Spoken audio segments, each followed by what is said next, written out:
And that leads us right into our second strategy. Because let's face it, a shallow faith just does not survive sophisticated challenges. The data is pretty clear. Intellectual preparation is totally non-negotiable.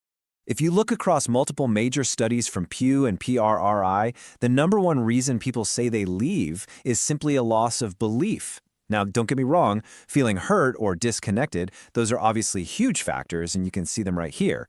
But at the very core, for nearly half of those who walk away, the problem is intellectual. They just stop believing it's true. And this really gets at what some researchers call the overmatched believer problem. Picture this. A young person leaves home with a faith built on simple Sunday school stories and then runs headfirst into university-level skepticism.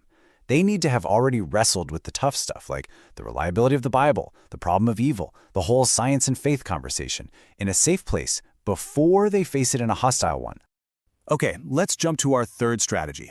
This one shifts our focus from this idea of active rebellion to something that's way more common and, maybe even more dangerous: the quiet drift. This stat from Lifeway Research is honestly one of the most surprising things I've seen. We all have this image of the angry teenager storming out of the church, right? But the reality? Almost 3/4 of young people who leave didn't plan to. They just got busy, they moved for school, they slowly disconnected, and a lot of the time, nobody even noticed. The real enemy isn't revolt, it's drift. And that brings us to this incredibly powerful point.